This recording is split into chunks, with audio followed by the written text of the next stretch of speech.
बिस्मिल्लाहिर्रहमानिर्रहीम। Crash programme का पहला सेशन आज हम स्टार्ट करने जा रहे हैं। 10th class chemistry book 2। सबसे पहले पेज नंबर 1 पर आपके सामने स्मार्ट सिलेबस को हाईलाइट किया गया है। इस स्मार्ट सिलेबस को मेंशन करने का मतलब ये था कि आपको पता चल जाए कि फाइनल के अंदर कहाँ से कौन कौन सा क्वेश्चन आ सकता है।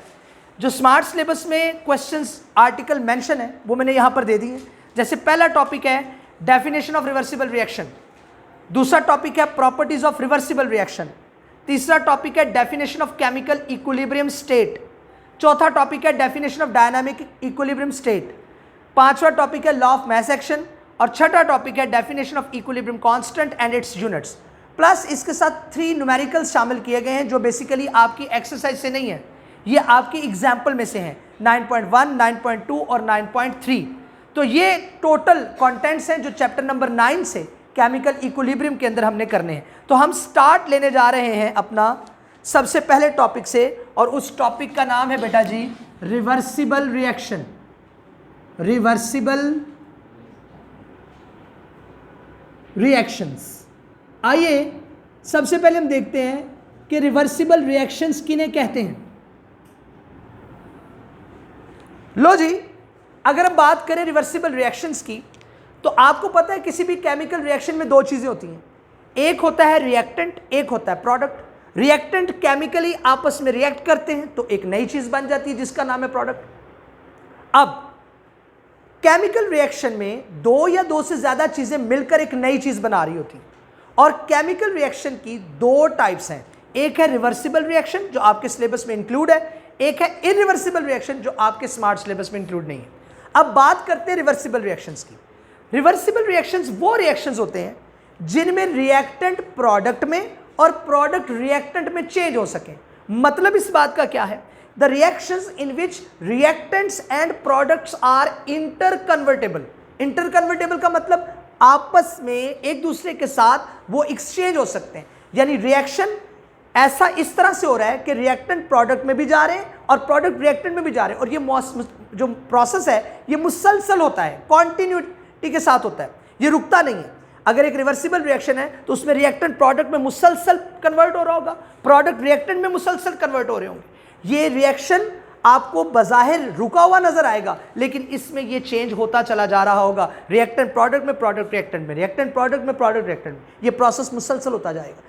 These kind of reactions are called as reversible reactions। मिसाल के तौर पर अगर हम मिसाल ले लें, एक बड़ी फेमस एग्जांपल है, हम केमिस्ट्री में एक प्रोसेस पढ़ते हैं जिसका नाम है हैबर प्रोसेस। उसमें हम क्या करते हैं कि नाइट्रोजन का एक मॉलिक्यूल लेते हैं, ये 2 एटम्स मतलब एक मॉलिक्यूल है, और इसको हम 3 मॉलिक्यूल्स ऑफ हाइड्रोजन के साथ केमिकली रिएक्ट करवाते हैं in the presence of catalyst, temperature and pressure. But you guys are not suppose to take care of these, because आप सिर्फ एक एग्जाम्पल पुट कर रहे हो, अगर नहीं भी लिखते इसकी कंडीशंस तो नो प्रॉब्लम। बस हमें ये समझाना है कि ये रिवर्सिबल रिएक्शन है। जब आप इनको आपस में रिएक्ट करवाते हैं तो रिएक्ट करने के दौरान, रिएक्ट करने के बाद बन जाता है अमोनिया, लेकिन प्रोडक्ट ही फाइनल डेस्टिनेशन नहीं है। इस रिएक्शन में रिएक्टेंट प्रोडक्ट में गए हैं, प्रोडक्ट वापस रिएक्टेंट में जाएंगे। तो आप देख सकते हैं मैंने डबल एरो लगाया है। आमतौर पर रिएक्शंस में हम सिंगल एरो लगा रहे होते हैं, और एरो का जो हेड होता है वो प्रोडक्ट साइड पर होता है, लेकिन यहाँ पर कोई हेड नहीं है।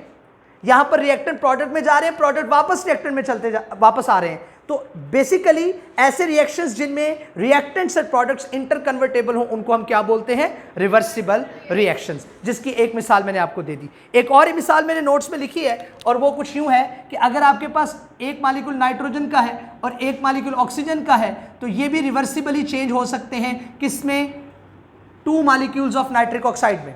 तो नाइट्रोजन और ऑक्सीजन मिलकर नाइट्रिक ऑक्साइड बना रहे हैं, और नाइट्रिक ऑक्साइड दोबारा डिसोसिएट हो रहा है किसमें, नाइट्रोजन और ऑक्सीजन में। तो क्या पता चला आपको रिवर्सिबल रिएक्शंस का, ऐसे रिएक्शंस जिनमें रिएक्टेंट प्रोडक्ट में और प्रोडक्ट रिएक्टेंट में चेंज हो सकें, यानी ऐसे रिएक्शंस जिनमें रिएक्टेंट और प्रोडक्ट इंटरकन्वर्टेबल हों।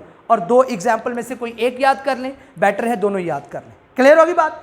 रिवर्सिबल रिएक्शन की आपके स्मार्ट सिलेबस में सिर्फ डेफिनेशन दी गई है, तो डेफिनेशन ही आएगी, और अगर डेफिनेशन आती है 2 नंबर की इन the form of short answer, तो आपको डेफिनेशन के साथ एग्जाम्पल जरूर लिखनी है, तब 2 नंबर आएंगे, वरना 1 नंबर आएगा।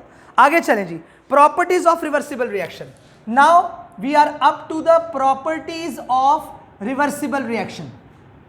Properties of reversible reaction. ये बहुत इंपॉर्टेंट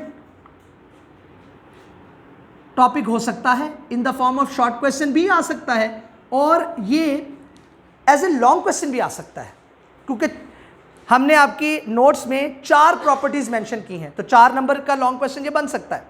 तो खैर, प्रॉपर्टीज ऑफ रिवर्सिबल रिएक्शन हम देखते हैं कि क्या है रिवर्सिबल रिएक्शन की प्रॉपर्टी। सबसे पहली प्रॉपर्टी जो आपके नोट्स में मैंने मेंशन की है, वो मेंशन ये की है कि ये रिएक्शन कभी कंप्लीट नहीं होते।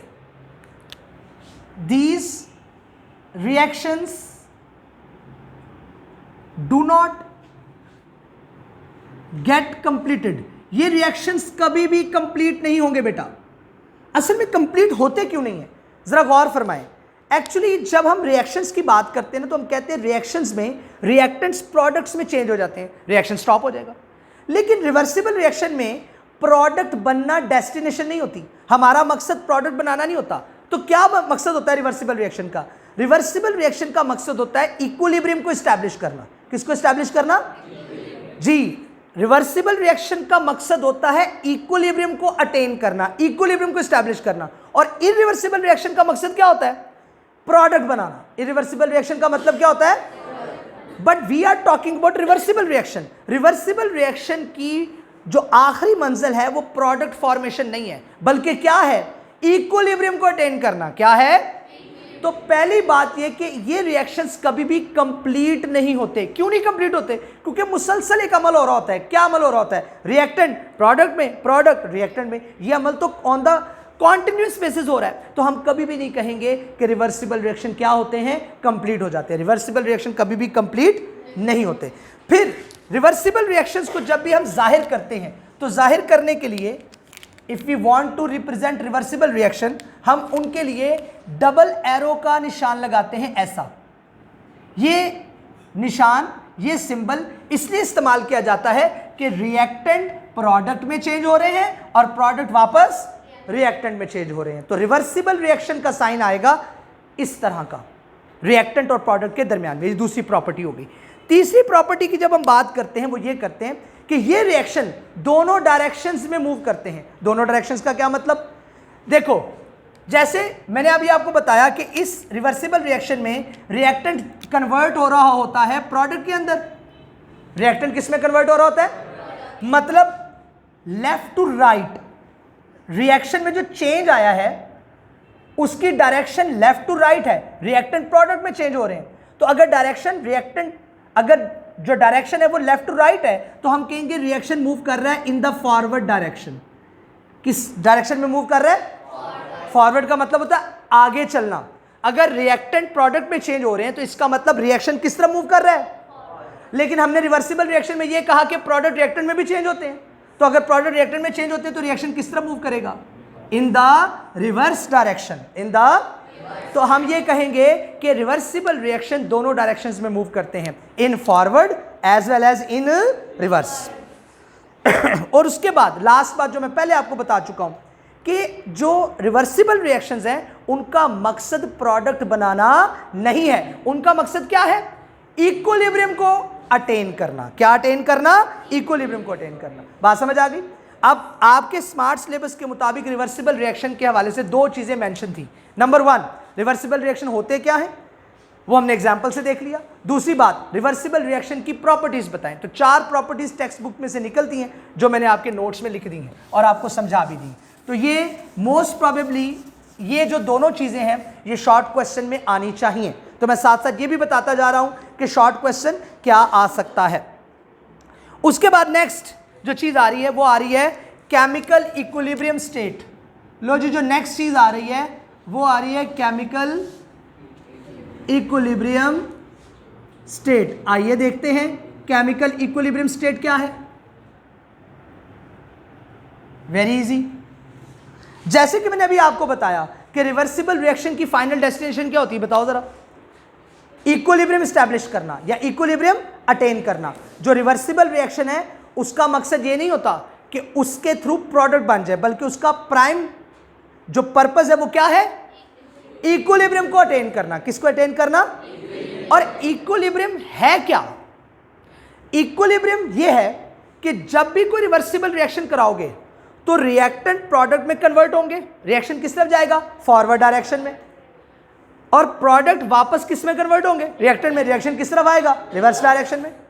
अब जरा गौर फरमाएं, जब रिवर्सिबल रिएक्शन होता है तो रिएक्टेंट प्रोडक्ट में कन्वर्ट होते हैं, रिएक्टेंट की प्रोडक्ट में कन्वर्ट होने की सलाहियत को बोलते हैं रेट ऑफ फॉरवर्ड रिएक्शन। क्या बोलते हैं, और प्रोडक्ट की वापस रिएक्टेंट में कन्वर्ट होने की स्लाइड को बोलते हैं रेट ऑफ रिवर्स रिएक्शन।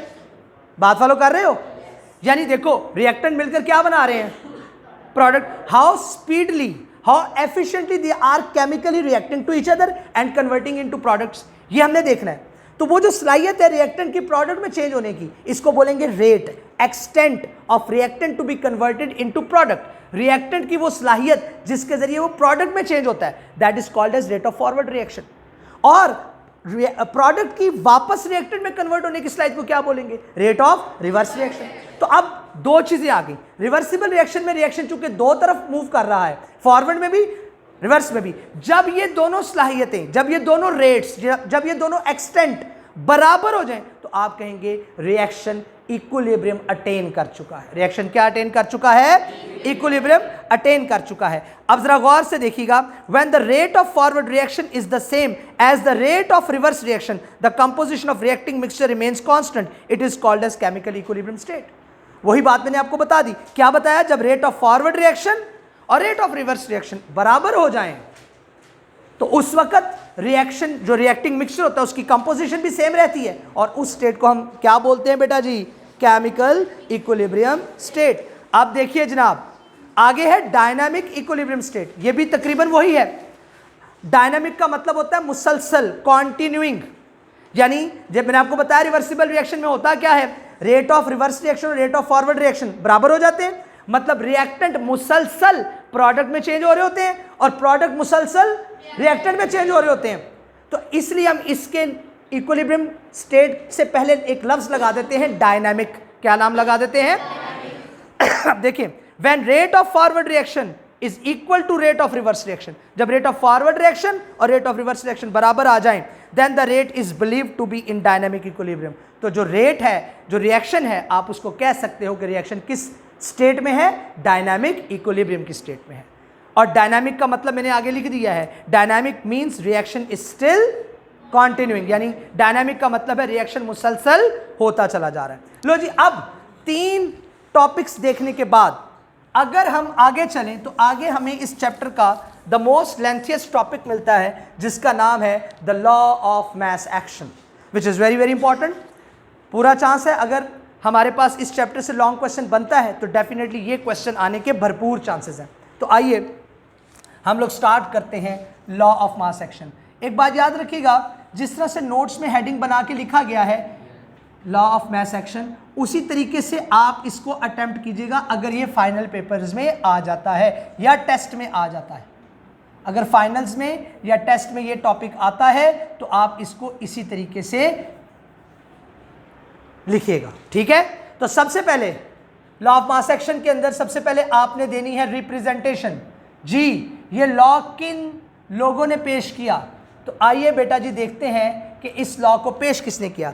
इस लॉ को पेश करने के लिए 2 साइंटिस्ट के नाम लिए जाते हैं, एक का नाम है गोल्डबर्ग, एक का नाम है पीवेज। पीवेज एंड गोल्डबर्ग, जिन्होंने 1869 के अंदर, 1869 के अंदर पीवेज एंड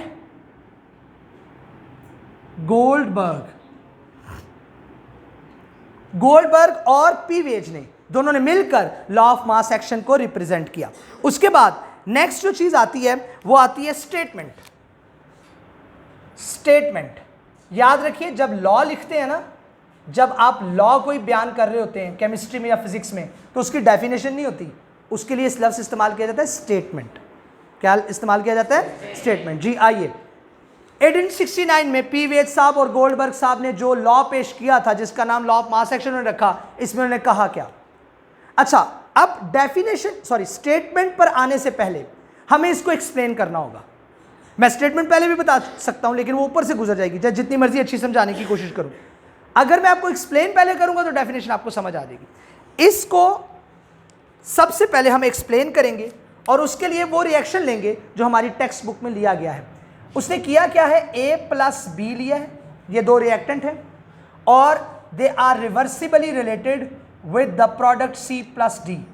मतलब इस रिएक्शन का ये है कि A और B आपस में मिलकर C प्लस डी बना रहे हैं और C और D आपस में मिलकर क्या बना रहे हैं, A प्लस बी। मतलब रिएक्शन फॉरवर्ड डायरेक्शन में मूव कर रहा है, रिवर्स डायरेक्शन में मूव कर रहा है। Is it okay? Any problem in it? अब जरा गौर फरमाइएगा, अगर ये A है और मैं इस A के इर्द गिर्द, गौर करिएगा, इस तरह से स्क्वायर ब्रैकेट्स बना लूं, अगर मैं इस A के इर्द गिर्द, रिएक्टेंट A के इर्द गिर्द ऐसे स्क्वायर ब्रैकेट्स बना लूं, तो इसका मतलब ये है molar concentration of A।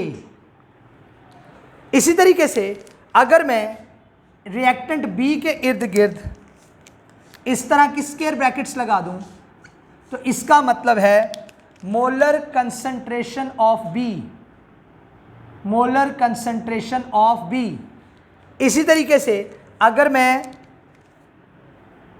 Product C के इर्द गिर्द ऐसे स्क्वायर ब्रैकेट्स लगा दूं, तो इसका मतलब है मोलर कंसंट्रेशन ऑफ C। इसी तरीके से अगर मैं प्रोडक्ट D के इर्द गिर्द स्क्वायर ब्रैकेट्स लगा देता हूं, तो इसका मतलब है बेटा जी मोलर कंसंट्रेशन ऑफ D। अच्छा, मोलर कंसंट्रेशन क्या है? That is very important question. Molar concentration का एक और नाम भी लेते हैं, केमिस्ट्री में हम इसको एक और नाम से भी बुलाते हैं और वो नाम है एक्टिव मास। वो नाम क्या है?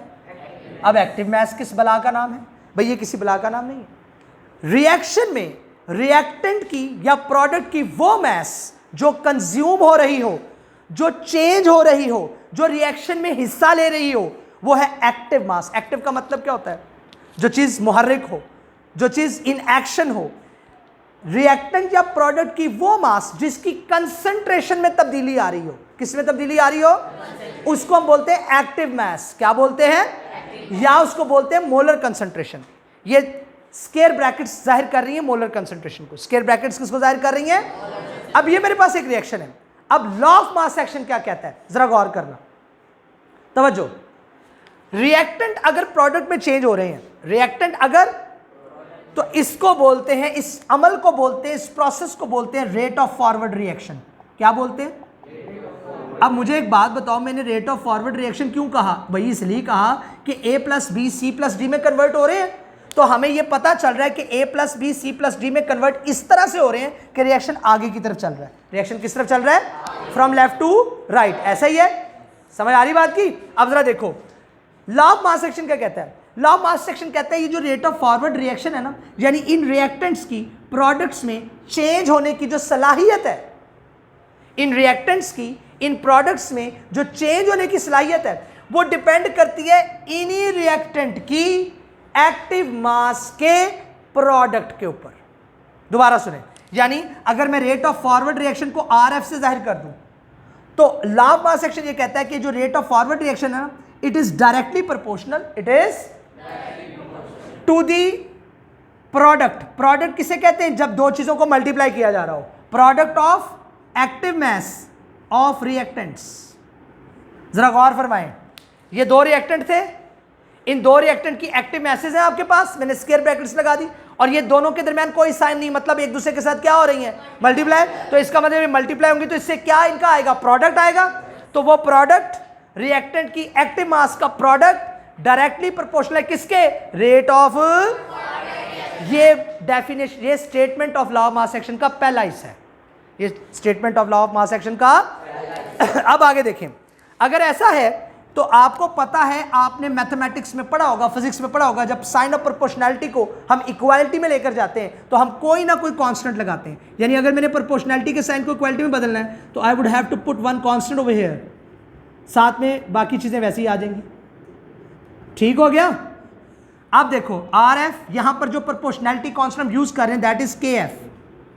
K का मतलब कांस्टेंट, एफ का मतलब फॉरवर्ड, मतलब रेट ऑफ फॉरवर्ड रिएक्शन की डायरेक्टली प्रोपोर्शनल के रिलेशन को इक्वालिटी में बदलने के लिए जो हमने कांस्टेंट लगाया वो के था, चूंकि फॉरवर्ड के लिए लगाया तो क्या लगा देंगे, के एफ पूरा, ये इससे हम इसको जाहिर करेंगे। तो दिस इज से दिस इज इक्वेशन नंबर 1। ये हमारी लॉ ऑफ मास एक्शन का की स्टेटमेंट का पहला हिस्सा है। अब आ जाए दूसरे हिस्से की तरफ। अब देखो इस रिएक्शन की प्रॉब्लम ये है, दिक्कत ये है कि रिएक्टेंट प्रोडक्ट में जा रहे हैं और रिएक्टेंट की प्रोडक्ट में जाने की जो सलाहियत है वो हमने देख ली किस चीज पे डिपेंड करती है, वो किस पे डिपेंड करती है, product of the molar concentration of reactants पर।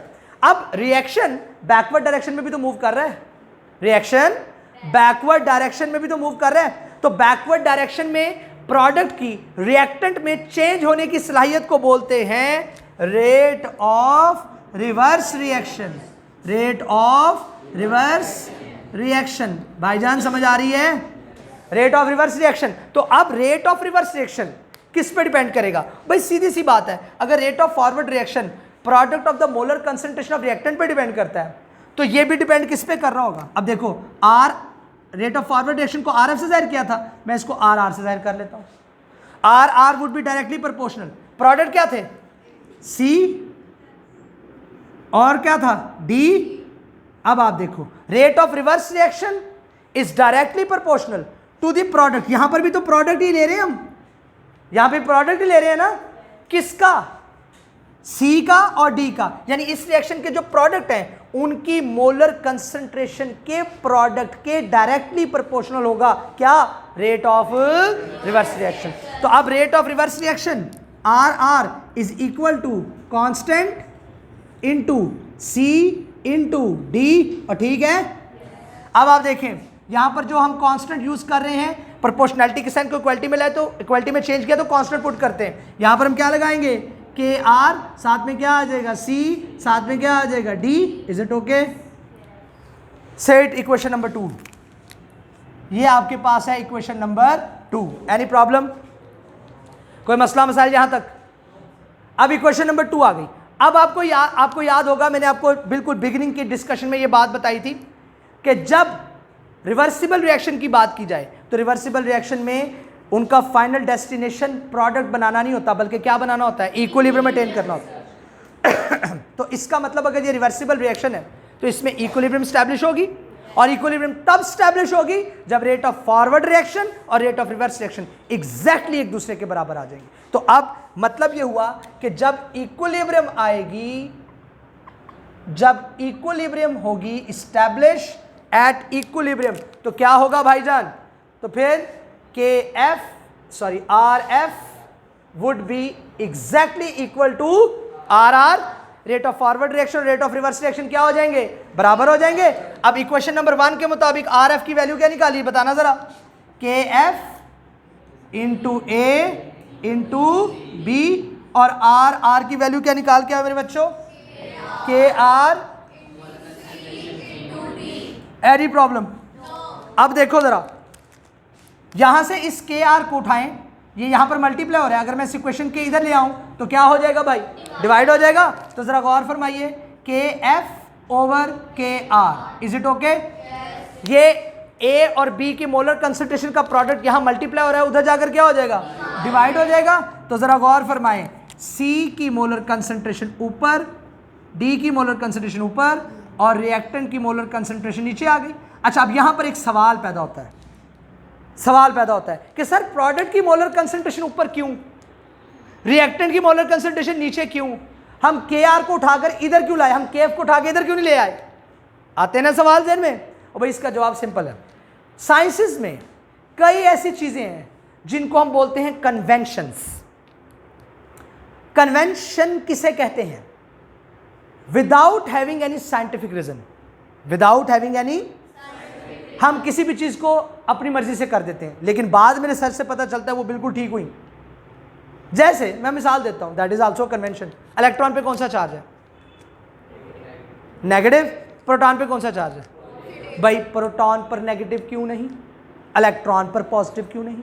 These are the symbols, these are the conventions. Electron को माइनस चार्ज क्यों दिया जा रहा है, पॉजिटिव क्यों नहीं दे सकते, इलेक्ट्रॉन को पॉजिटिव कह देते, प्रोटॉन को नेगेटिव कह देते। ये पॉजिटिव नेगेटिव सिर्फ एक चीज को इंडिकेट कर रहे हैं कि ये दोनों डिफरेंट हैं, ये दोनों। तो पॉजिटिव इलेक्ट्रॉन को क्या देते भाई, नेगेटिव प्रोटॉन को क्या देते, लेकिन ऐसा नहीं किया गया। Convention, these are the conventions. There are more many examples in it. अगर इस रेफरेंस से हम बात करें तो बहुत सी एग्जांपल्स हैं। तो ये भी एक कन्वेंशन है और आपकी टेक्स्ट बुक में ये लाइन भी लिखी हुई है, ये कन्वेंशन है। कन्वेंशनली ऐसे किया पीवेज और गोल्डबर्ग ने, इसके पीछे कुछ साइंटिफिक रीजन नहीं थी। अब जब ये हो गया तो आप जरा गौर फरमाइएगा, ये जो KF ओवर KR होता है ना, ये भी एक और कांस्टेंट के बराबर होता है जिसका नाम है KC, जिसको हम केमिस्ट्री में कहते हैं इक्विलिब्रियम। यहां से एक नया कॉन्सेप्ट स्टार्ट हो जाएगा, ये है equilibrium constant. KC is equilibrium constant. तो ऊपर वाली इक्वेशन को हम क्या लिख सकते हैं बेटा, KC is equal to C into D over A into B। और समझ आई है, ये इक्विलिब्रियम कांस्टेंट की वैल्यू आपने निकाल ली। KC is equal to product of the molar concentration of product ऊपर, product of the molar concentration of reactant नीचे आ रही। हाँ जी, लॉ ऑफ मास एक्शन में कोई प्रॉब्लम? अच्छा जी, अब लास्ट बट नॉट लीस्ट आखिरी टॉपिक इस चैप्टर का जो स्मार्ट सिलेबस में शामिल किया गया है, आइए इसको देख लेते हैं, और वो है इक्विलिब्रियम कांस्टेंट।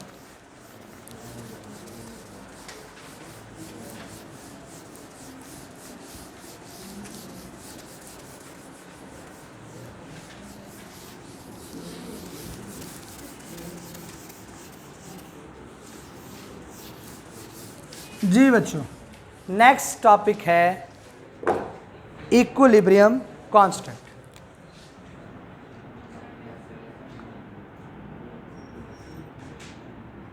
इक्विलिब्रियम कांस्टेंट, अभी आपको मैंने लॉ ऑफ मास एक्शन में ये बात बताई है।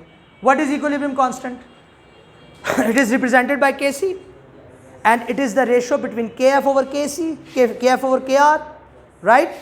और प्रोडक्ट की मोलर कंसंट्रेशन जब ऊपर होगी और रिएक्टेंट की मोलर कंसंट्रेशन जब नीचे होगी, तो इनकी जो रेशो है वो इज इक्वल टू KC है।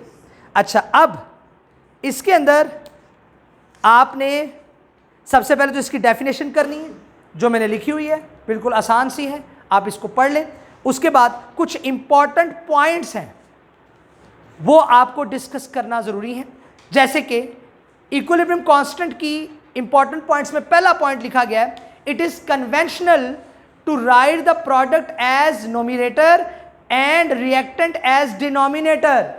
कहता है ये कन्वेंशनली हुआ है, मैंने अभी बताया ना, ऐसा कन्वेंशनली हुआ है बगैर किसी रीजन के कि प्रोडक्ट को ऊपर रखा गया है और रिएक्टेंट को बटे के नीचे रखा गया है। दूसरी बात, the value of KC only depends upon temperature. Underline करें इसे, ये MCQ बन सकता है, बनेगा कि KC की वैल्यू किस चीज पर डिपेंड करती है। KC की वैल्यू डिपेंड करती है सिर्फ टेम्परेचर पर। हाँ जी, KC does not depend upon initial concentration of reactant and product. KC की वैल्यू ना तो इनिशियल कंसंट्रेशन पे डिपेंड करती है, ना ही फाइनल कंसंट्रेशन पे डिपेंड करती है। यानी इनिशियल कंसंट्रेशन ऑफ रिएक्टेंट और इनिशियल कंसंट्रेशन ऑफ प्रोडक्ट के ऊपर ये डिपेंड नहीं करती। उसके बाद KC has no unit if there are equal number of moles on both sides of the equation.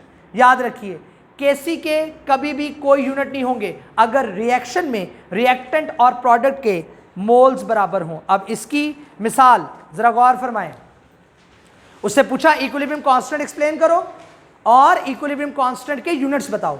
तो इक्विलिब्रियम कांस्टेंट के यूनिट्स कभी भी नहीं होंगे अगर किसी रिएक्शन के अंदर number of moles of reactants और number of moles of product बराबर हों। मिसाल के तौर पर आइए जरा देखते हैं, ये देखिए जी, H2 plus I2 giving 2HI। जरा गौर फरमाएं, यहां पर हाइड्रोजन के साथ एक है, हाइड्रोजन के साथ क्या है, इधर आयोडीन के साथ भी क्या है, एक। मतलब हाइड्रोजन और आयोडीन के जो नंबर ऑफ मोल्स हैं वो कितने हैं टोटल, बताओ? 2 है, 2 मोल्स हैं हाइड्रोजन और आयोडीन के, देयर आर 2 मोल्स। तो रिएक्टेंट के टोटल नंबर ऑफ मोल्स कितने हो गए, 2, और प्रोडक्ट के टोटल नंबर ऑफ मोल्स क्या हो गए, 2। रिएक्टेंट और प्रोडक्ट के दोनों के नंबर ऑफ मोल्स बराबर है, इनके KC का कोई यूनिट नहीं निकलेगा। कैसे, अभी आपको बता देते हैं, जरा गौर फरमाइए। केसी कैसे निकलेगा? केसी निकालने के लिए प्रोडक्ट की मोलर कंसंट्रेशन ऊपर लिखते हैं, इधर देखिए स्टेट जी, ये देखें जी प्रोडक्ट आ गया, ये जो कॉफिशिएंट है ये क्या बन जाएगा? पावर, उसके बाद डिवाइडेड बाय हाइड्रोजन है, रिएक्टेंट की कंसंट्रेशन नीचे लिखते हैं, और आयोडीन है। ठीक है, अब याद रखना जब भी आपने मोलर कंसंट्रेशन मेजर करनी हो ना, जो कि एक फिजिकल पैरामीटर है, तो इसको मेजर करने के लिए आप यूनिट इस्तेमाल करते हो मोल पर डेसीमीटर क्यूब। क्या यूज करते हो? अब जहां जहां मोलर कंसंट्रेशन है वहां वहां उसकी यूनिट लगा दो। जरा देखना, Kc is equal to HI का स्केयर है ना, तो मोल पर डेसीमीटर क्यूब 2 दफा लिखेंगे। मोल पर डेसीमीटर क्यूब कितनी दफा लिखेंगे? 2 दफा लिखेंगे बेटा। डिवाइडेड हाइड्रोजन का मॉलिक्यूल 1 दफा लिखा गया है, इसके लिए मोल पर डेसीमीटर क्यूब 1 दफा लिखा जाएगा। उसके बाद आयोडीन मोल पर डेसीमीटर क्यूब 1 दफा लिखा जाएगा। अब जो चीज़ कटती हैं उनको काट दें भाई। हाँ जी, केसी का कोई यूनिट नहीं निकला। समझ आ रही बात की? केसी हैज नो यूनिट। तो केसी का यूनिट निकलेगा कब? बताओ जरा, जब रिएक्टेंट और प्रोडक्ट की मोलर कंसंट्रेशन जब रिएक्टेंट और प्रोडक्ट के नंबर ऑफ मोल्स अनइक्वल होंगे। ये बात इंपॉर्टेंट है, याद रखना। ये पेपर में शॉर्ट क्वेश्चन भी आ सकता है, एमसीक्यू भी आ सकता है कि जनाब कब केसी के कोई यूनिट नहीं होगा, तो आप कहेंगे जब रिएक्टेंट और प्रोडक्ट के नंबर ऑफ मोल्स क्या होंगे? अनइक्वल। जब इक्वल होंगे तो केसी का कोई यूनिट नहीं आएगा, और जब अनइक्वल होंगे तो केसी का कोई ना कोई यूनिट निकलेगा। जैसे कि अगले केस में मैंने आपको दिखाया है, यहां पर जरा आप गौर फरमाइए जी। नाइट्रोजन का 1 मॉलिक्यूल, हाइड्रोजन के 3 मॉलिक्यूल, रिवर्सिबल रिएक्शन 2NH3 बन गया। अब केसी निकालो। केसी कैसे निकलेगा जी? प्रोडक्ट की मोलर कंसंट्रेशन ऊपर लिखी जाती है ना, NH3 आ गया, जो कॉफिशिएंट है वो क्या बन जाएगा? पावर डिवाइडेड बाय N2 आ गया, और H2 आ गया, और H2 का जो कॉफिशिएंट है वो क्या बन जाएगा? पावर। और ठीक है, तो जितनी पावर है उतनी दफा मोल पर डेसीमीटर क्यूब लिखो। Kc इज इक्वल टू मोल पर डेसीमीटर क्यूब जी, मोल पर डेसीमीटर क्यूब। स्केयर था ना, तो 2 दफा लिख ली कंसंट्रेशन की यूनिट, डिवाइडेड बाय नाइट्रोजन 1 दफा है, मोल पर डेसीमीटर क्यूब। ठीक हो गया। आगे 3 दफा हाइड्रोजन है, मोल पर डेसीमीटर क्यूब, मोल पर डेसीमीटर क्यूब, मोल पर डेसीमीटर क्यूब। और ठीक है, काट दे जो चीजें कटती हैं। कट गई यहां तक। अब क्या आ गया हमारे पास? Kc इज इक्वल टू ऊपर 1 आ जाएगा, डिवाइडेड बाय मोल, मोल से मल्टीप्लाई होगा तो क्या हो जाएगा? मोल स्केयर, और मोल स्केयर हो जाएगा डेसीमीटर क्यूब, डेसीमीटर क्यूब से मल्टीप्लाई होगा तो क्या हो जाएगा? डेसीमीटर -6 हो जाएगा, +6 हो जाएगा। और भाई डेसीमीटर माइनस क्यूब है ना, डेसीमीटर माइनस क्यूब है, तो ये क्या हो जाएगा? +6 हो जाएगा, -6 हो जाएगा। ठीक है, अब जरा गौर फरमाएं, Kc इज इक्वल टू, ये मोल +2 है, ऊपर जाकर क्या हो जाएगा? मोल -2, डेसीमीटर -6 है, ऊपर जाकर क्या हो जाएगा? लो जी, Kc के यूनिट निकल आए। क्यों निकले हैं Kc के यूनिट? क्योंकि number of moles of reactant और number of moles of product unequal थे। यहां तक आपका इस चैप्टर की लॉन्ग डिस्कशन ख़त्म हुई। अब इंशाअल्लाह ताला नेक्स्ट सेशन हमारा संडे को होगा, और उसमें इस चैप्टर के बाकिया हिस्सा हम करेंगे इंशाअल्लाह ताला।